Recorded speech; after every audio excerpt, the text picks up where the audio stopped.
one of the biggest challenges that you will have, one of the biggest challenges you will always have, is you have a vision for tomorrow and the reality of your today. And your biggest challenge is compressing the amount of time it takes to close that gap. How do I get to my vision, to where I'm going, to what I want faster? And when you surround yourself in a community of people who can help you, because when you say, hey, these are my top 3 struggles right now, or here's my biggest goal, and somebody says, Matt, man, I went through that 2 years ago and now we are crushing that. Don't worry about that. I'm gonna take you under my wings. Matter of fact, if you want, come out to my office and hang out for 2 days. We'll sit down. I'll give you my systems that I built around that and designed around that particular issue. You can have those. And then when you go back home, when you're putting them in place, hey, if you have any bumps or hiccups along the road, just know that I've got you right here and you can call me anytime and I'll help you with whatever you need. That's why people join masterminds, right? Jason, thank you for joining me on our Thought Leader Spotlight series. I'm your host, Matt Camp, head of partnerships for DealMachine. And on these, we really like to shine a spotlight on industry experts like yourself, hear your inspiring stories and lessons learned that you've had over the years. So today, really excited to welcome on Jason Medley. You're the founder and chief connector at Collective Genius, which is an incredible group that we've been involved in for years that really focus on the highest caliber real estate investors and help them fast track their way to scale their business and build wealth and give back on top of that. So love your group. I know you personally have had a 19-year career in real estate and finance. You've partnered in over 1,300 multifamily doors with CG members. And you funded over 1,500 loans. So quite a resume, sir. Welcome on, Jason. Thank you, sir. I appreciate it. I'm glad to be here. Hopefully we can make a dent, make an impact today, and have some fun in the process. Yeah, for sure. And can you maybe start a little bit more? I know I read a little bit about your bio, but would love to hear more about your journey and how you got into real estate and a little bit more about your life journey that way. Yeah, so I got into real estate. I was a corporate guy. Like as soon as I got out of school, my first job was with, I got into whether it was Johnson & Johnson or back in the day, MCI WorldCom, kind of doing the whole job thing. And I got really, at about 28, 29 years old, I got really, really, really, really sick. Sick to the point of being on disability. And ultimately, no matter how sick you are, an organization gives you a certain amount of time to be on disability. And at the end of that time, there's some decisions to make. And it was time for me to go back to work, and I was just physically not capable. And so right about that time, I thought, you know what, I better refinance my house, take advantage of some low rates while I still have a verifiable paycheck, take some cash out and create a cushion for myself while I figure out what to do. And so when I was doing that refinance, a young gentleman came to my door, and as he knocked and I opened, I immediately saw his black on black Carrera 911 Turbo. And at that stage and at that phase of my life, that was still super important to me. Now I'm a little bit older down the road. I don't care too much about cars per se, but at the time I was like, man, where did you get that?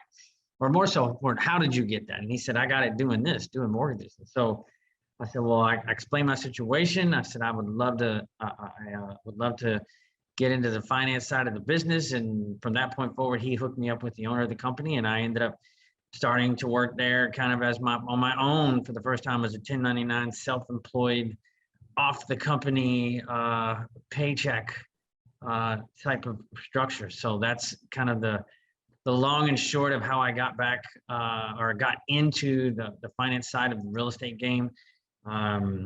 Ran that for 6-7 years, had my own mortgage broker shop, got punched right in the mouth during 2008, 2009, lost the whole kit, the whole caboodle. My business, my marriage, like you name it, I lost it, right?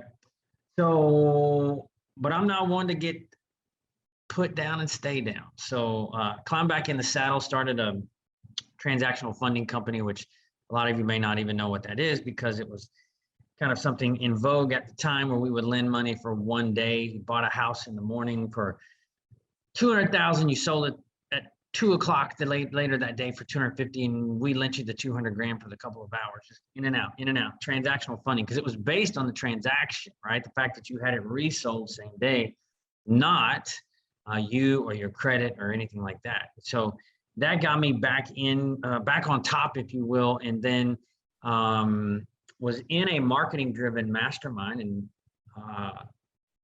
so one of my friends looked over at me and says, "You're positioned to do this in the real estate investing space." And so I said, "Yeah, let me think about that." And so before you know it, I looked up.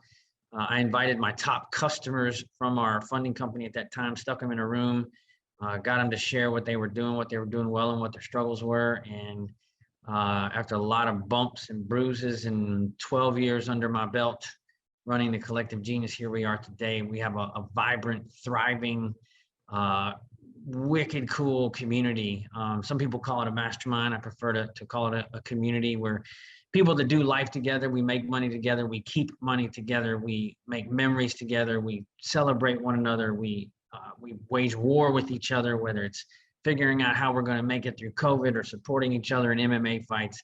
And then we make the world a better place together as well. We have a charitable arm called the Genius, in which we raise capital and deploy that capital to our members who are running or are top dogs at charities. And then in addition to deploying that capital, we go and put the money to work, whether it's providing meals and feeding people in Guatemala, or it's traveling to Mexico and building houses for people that would never have one. And we take our kids with us and lead by example. And that's my quick story right there. So yeah. What a roller coaster. Yeah, man. I mean, I think so. What a roller coaster. It's I think I mean, I can personally attest to the community that you all have built on, with Collective Genius. I mean, it's some of the best real estate investors in the world in one room, and then some of the best people with that go-giver mentality. Like, why do you feel that, or how did it turn into such a special group? Like, why do you think it is a group that has attracted like-minded people like that? That is really super simple. When you create a set of core values, and then you drive your business, you drive your decisions around those core values, you create a culture driven by those core values. And think of the words that you've mentioned, or that we've together mentioned several times already inside of 2.5, 3 minutes. Community, go giving, right? Those are 2 of our 4 core values. And so, when you get a bunch of go-givers that understand they are a part of a community, and that those 2 things are, that is what makes the community function and fire on all cylinders. And so, and a lot of times people are, "Man, dude, how you get a bunch of hard charging, A player, hard driving entrepreneurs in a room and get them to share and not like lock horns with each other?" And that is because for 12 years we have honored those core values, and we are not afraid if someone violates them. There's no perfect community, no perfect family. There are mistakes, there are bumps along the way, but by and large, when you've got 98% of the time people are adhering to those core values and operating from the foundation of those core values, that's what creates a special community. And that's what's done it for us. It is, you will not come to a Collective Genius without hearing us start our meeting with what our core values are. And you move from a business owner to a community, to an organization, when you define what you stand for, what you stand against, how you're going to operate, how you're going to behave, what outcomes you're going to generate, and you put your stake in the ground. And then people from that point, once you put your stake in the ground, people are going to make the decision, "Hey man, I want to be a part of that," or "Wait a minute, that ain't for me." Right? Yeah. And we put our stake in the ground, and we attract a lot of high caliber, high quality human beings that want to be a part of our organization. Yeah. Can you Yeah. maybe tell our audience too about, I know you have like the CG Premier stuff going on, CG Select. I think we have plenty of people in our audience who maybe have not really been involved in a mastermind before, or really maybe could use some knowledge from your end on why community matters so much and why it's so valuable to have a peer group like that. So if you could kind of give me an overview and then answer that, that'd be great. Sure. A way that I would answer that is, when you are an entrepreneur, when you are starting a business, it is a lonely, challenging struggle full of the proverbial blood, sweat, and tears. And one of the biggest challenges that you will have, one of the biggest challenges you will always have, is you have a vision for tomorrow and the reality of your today. And your biggest challenge is compressing the amount of time it takes to close that gap. How do I get to my vision, to where I'm going, to what I want, faster? And when you surround yourself in a community of people who can help you, because when you say, hey, these are my top 3 struggles right now, or here's my biggest goal, and somebody says, Matt, man, I went through that 2 years ago, and now we are crushing that. Don't worry about that. I'm going to take you under my wings. Matter of fact, if you want, come out to my office and hang out for 2 days. We'll sit down. I'll give you my systems that I built around that and designed around that particular issue. You can have those. And then when you go back home, when you're putting them in place, hey, if you have any bumps or hiccups along the road, just know that I've got you right here, and you can call me anytime and I'll help you with whatever you need. That's why people join masterminds, right? It's fewer, it's less blood, it's less sweat, it's fewer tears, it's a compression, it's a time compression between what your dream for tomorrow is and your reality of today, right? I got this problem. If I try to fix it, it'd take me 2 years by myself. And you meet the right person in your community, and it goes from 2 years to 2 months. Yeah.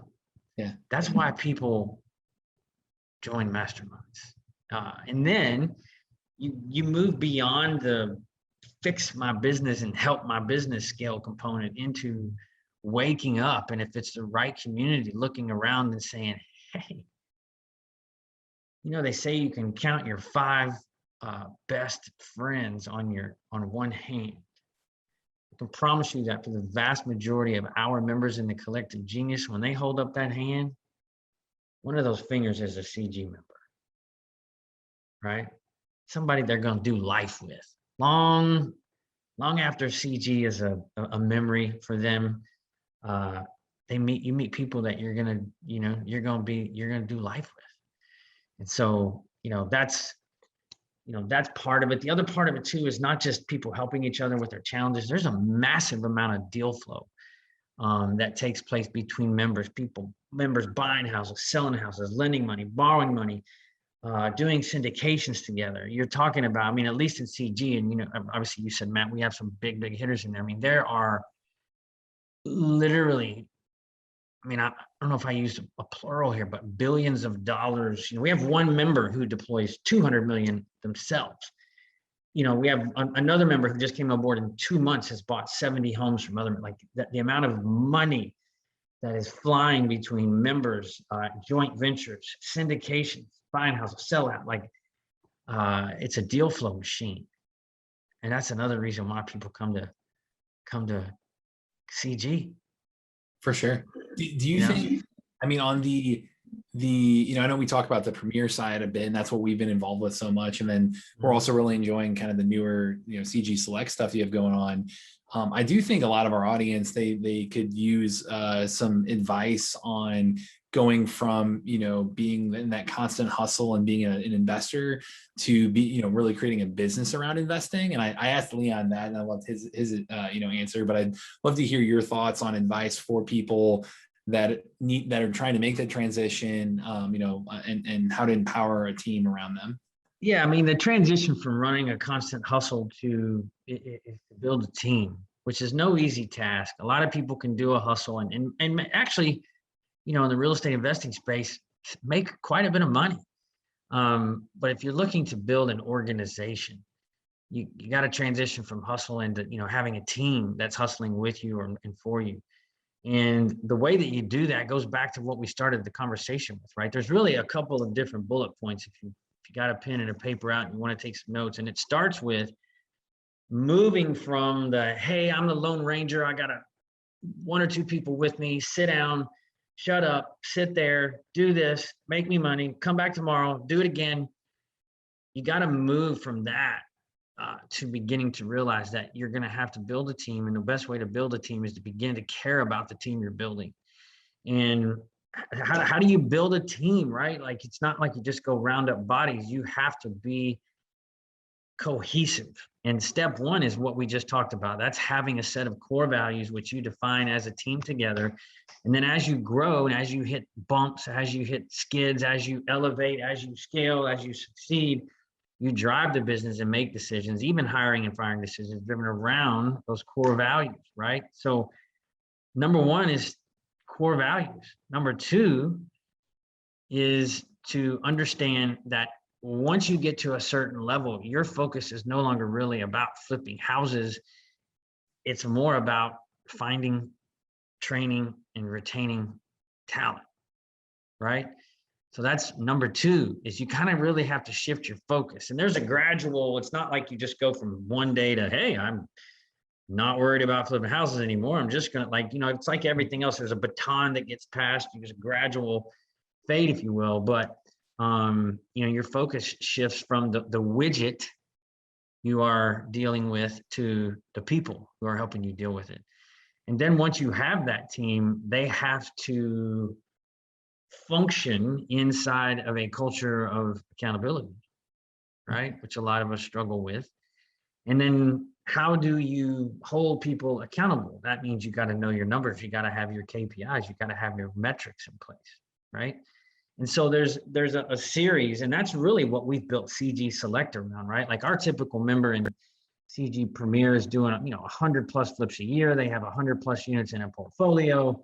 They're playing a different game. Whereas in CG Select, the things that I've shared with you, Matt, that's for people doing like 25 flips to 100 flips. Those are the things that we work to help them build in their organization. If you notice the calls that we do every week for CG Select, they are driven around the pillars of what we just discussed, right? They're driven around the pillars of what we just discussed. And so, that's how you make that transition. You got to move, you got to get bigger than yourself, define a set of core values. Those core values are what are going to attract people to work with you, right? Once they work with you, you've got to create a culture of accountability. That culture of accountability is usually driven by a set of KPIs, meaning you need to know your numbers. There's a process where you transition from just beating your brains out to building a team and having some help. So I hope that answers your question. Yeah, for sure. And as you go through that scaling, because I know we definitely have people, listening to this who are going through that transition. As you scale, even beginning to build a team like that, what are some of the most common pitfalls that you're really seeing from investors since you've helped so many? And I know that's a broad question, but since you've helped so many, what are some of the most common pitfalls that you see, whether it's a mindset or an actual wrong strategy, or I'm just curious of your perspective there. I would say the most common pitfall, I've been doing this for almost 12 years now. I would say the most common, it's not really a guess for me. Mm-hmm. I would say the most common pitfall is people fall down along the way, not because of a lack of effort, not because of a lack of energy, not because of a lack of education, not from a lack of grit, it's from a lack of focus. And a lot of people don't understand that, okay, great. So you're flipping a few houses and you're making 300 or 400 grand and you got a nice hustle going. And then you think, oh, I've mastered that. Let me go over here and look at this little shiny object, right? And the reality of it is that business that you built that is making you a nice living, if you will, is not what we call CPR. It's not consistent, predictable, and reliably making that money without a ton of your involvement. And so when you've nurtured that garden and it's in bloom, and then you go down the street to a different sandbox and decide you're going to plant something there, the weeds begin to grow in the garden you've finally gotten in bloom over here. And then you chase two rabbits, you catch neither one, everything falls down, you lost focus. And now all the blood, sweat, and tears that you put into getting to a certain level has disintegrated, right? And the reality of it is that once you get to that spot, there's a whole another level of, you made a great, we always talk about, we want to take you from being a real, in CG Select, we want to take you from being a real estate investor to someone that runs a real estate investing business, right? Yeah. And there's a difference. There's a whole nother level of mastery, right? Okay, great, you can flip some houses, but the other things I just talked to you about, creating a set of core values with your team, attracting, training, retaining talent, knowing your numbers, culture of account, that stuff is hard. It's hard.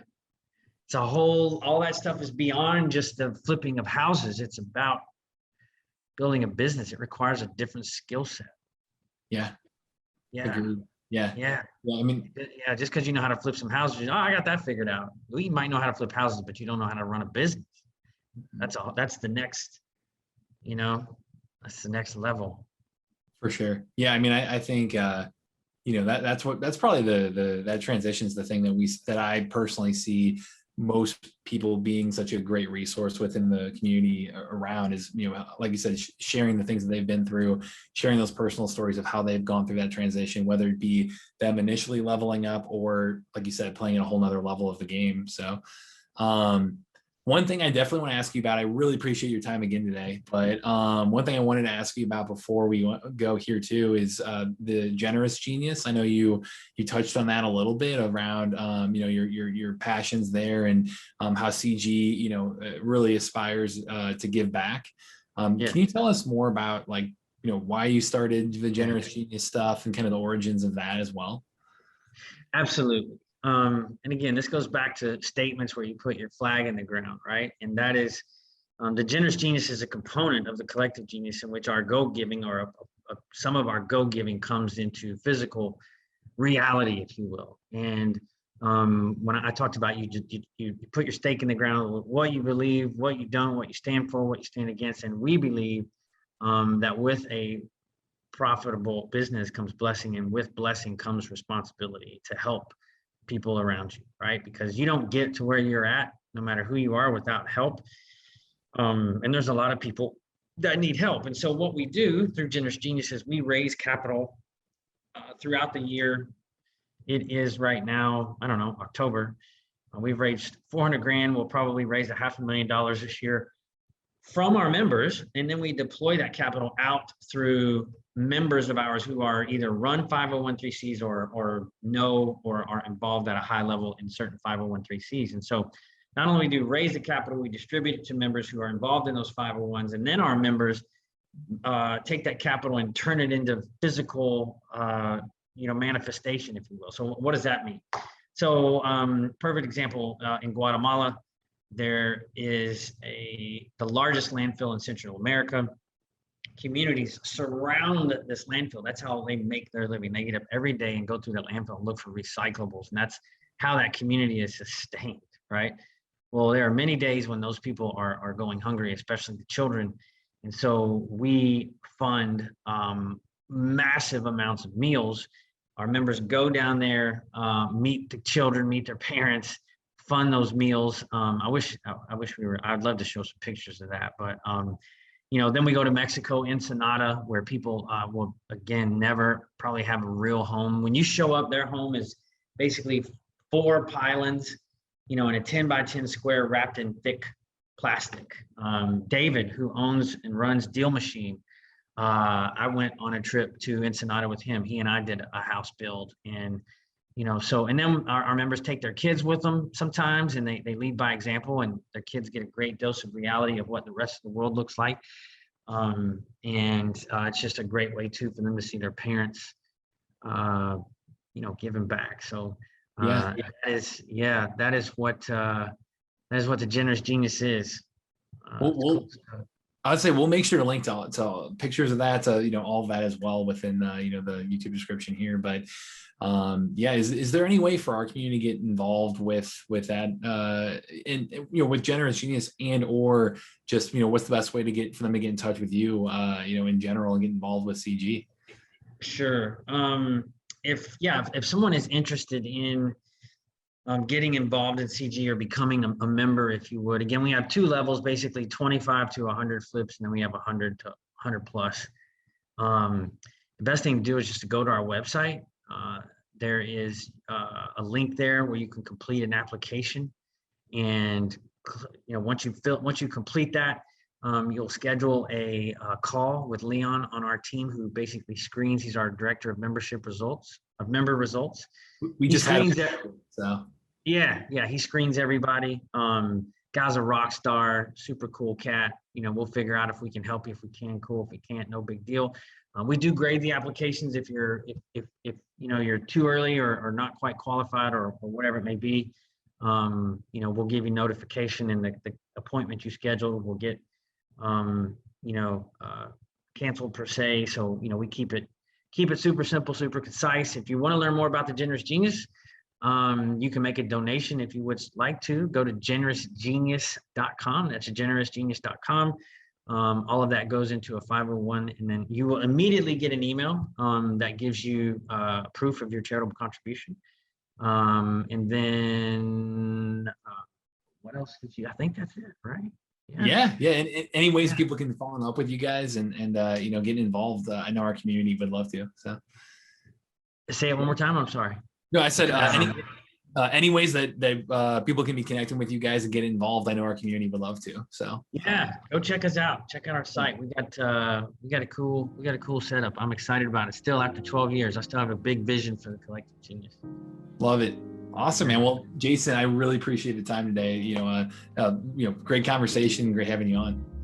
Yeah, thank you, sir. I appreciate it. Always an honor to be associated with the DealMachine. Yeah, of course. Thanks again. And to everyone watching, this is Matt Camp with DealMachine, and happy deal finding.